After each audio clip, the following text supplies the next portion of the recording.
Mark Rogers TV, the voice of college football, breaking down spring practice across the nation. And we, again, are providing this service to kind of highlight what we do with the best discussion, debate, and analysis in college football. And we encourage you to check out our offering there at Patreon that was launched this week. Mark Rogers TV, the voice of college football at Patreon. Now we're joined by Jeff Greenberg with some North Carolina talk. Jeff, it is so great to see you. Jeff, I could make a list of the original contributors and guests here at Mark Rogers TV. Jeff would be on that short list. He was one of the first 3 or 4 and really helped us out to launch this whole thing. So, Jeff, we appreciate it. No problem, Mark. It's awesome to be on, and it's really just been awesome to see how much and how fast you've grown. So the new deal with Patreon is awesome. Happy for you. Thank you so much, Jeff. I appreciate it. And I got to say, it's been so long since certainly we trade some messages here and there on Twitter and on email. But in regards to actually getting you on here, it's been so long. I've lost track. Where have you been? What are you doing? What are you up to? Where can we find you? Mostly undertheheadset.com, and not as much in the spring and summer, just about to get ramped up here again.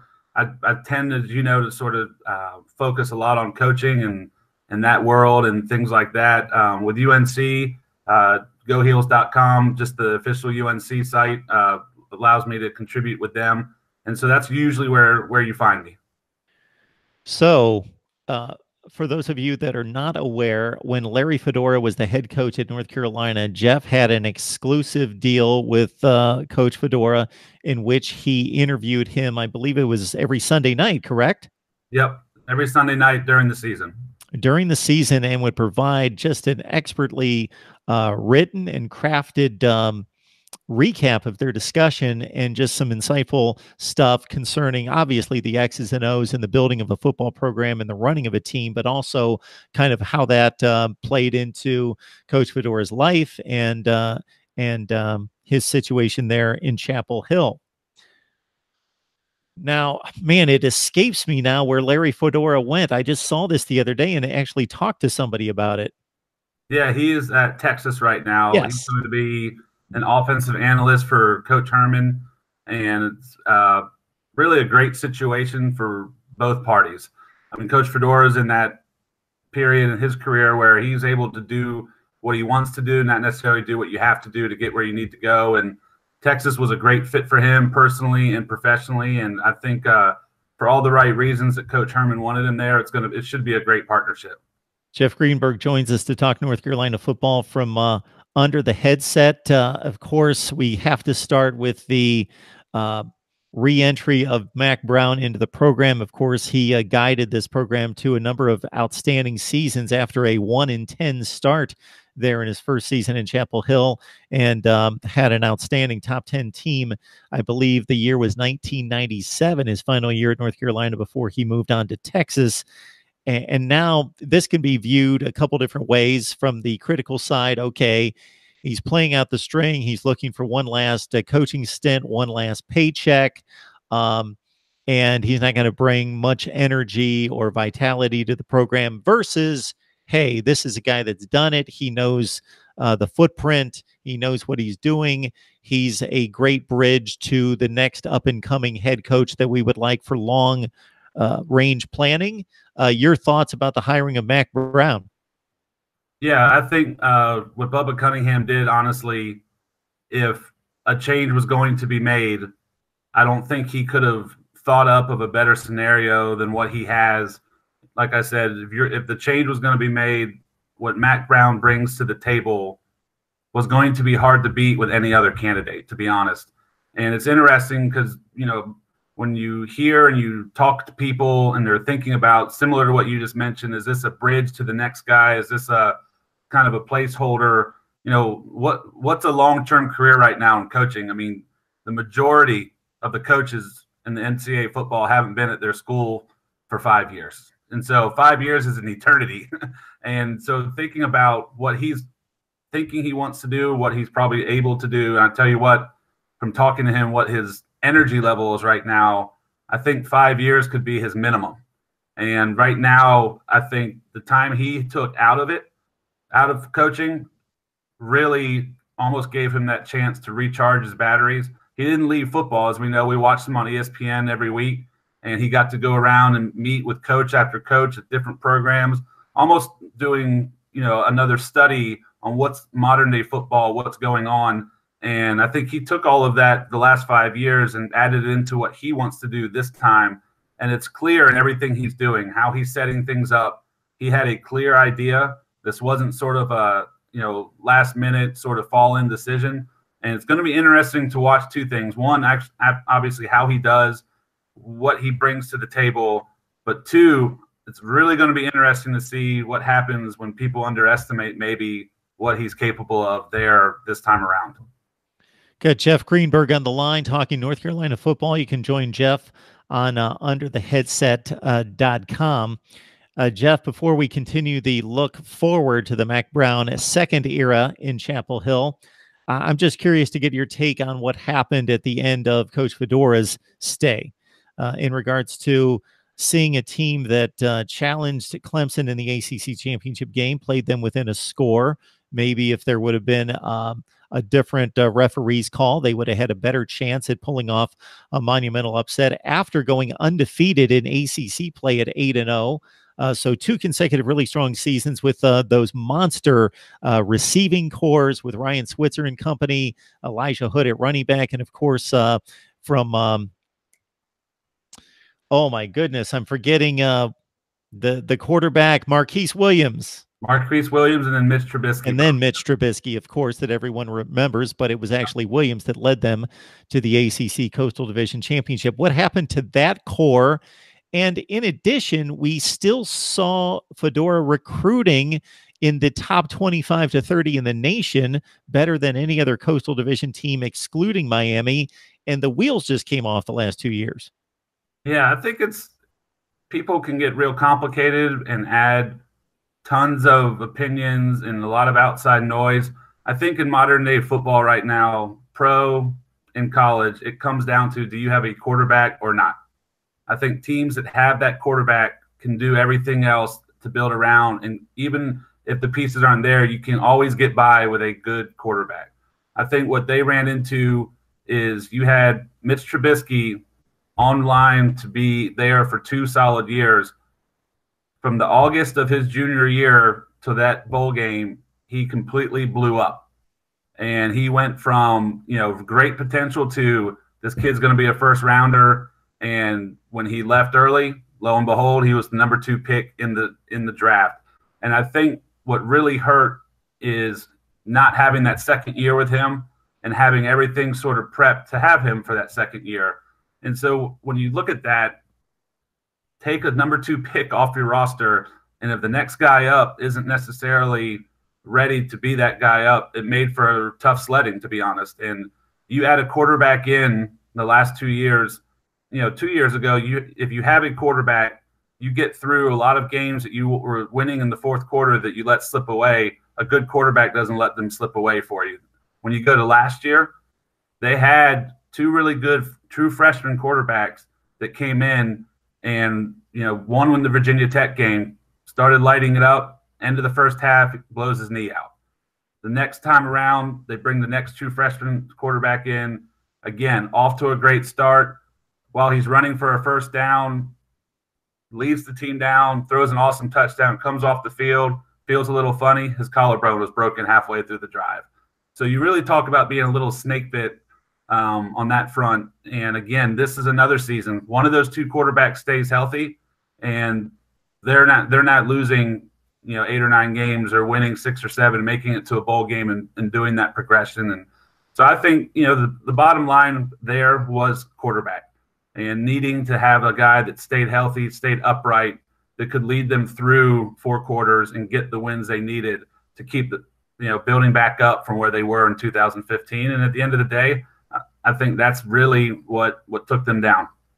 Time to talk Mack Brown in North Carolina in the ACC with Jeff Greenberg, one of my original guests from undertheheadset.com. Jeff, again, was one of the great guests that we had early on as we launched our YouTube channel, and we had some great times talking ACC football and North Carolina in particular, and hopefully they can get back on the scene in the ACC after two deplorable seasons. I believe 2-9 and 3-9 the previous year under Larry Fedora. So as you run us through the offense and the defense, you can get as specific or as broad topic as you would like, Jeff, on both sides of the ball in regards to spring practice and what you would like to see in some of the key players that may make a difference. Well, yeah, spring practice kicked off on Sunday, and there was a lot of excitement, a lot of looking forward, like you said, and not looking backward. I think what Coach Brown has really done a great job of is working this transition. A transition is never easy with a coaching change, and I think the first thing you have to do is win the players over. You have to get in there. You have to refocus their minds. You've got to get them facing forward, and he's definitely accomplished that in the first 2 months.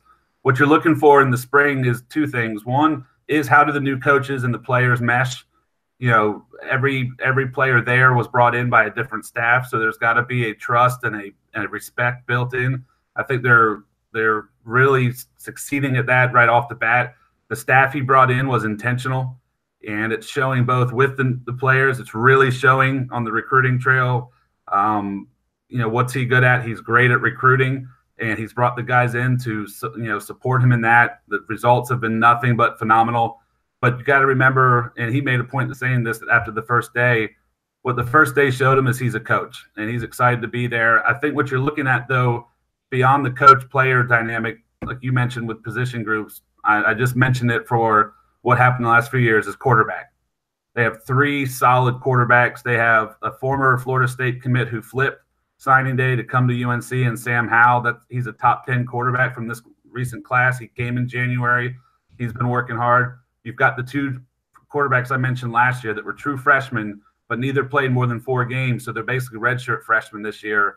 And you've got Jace Ruder and Cade Fortin.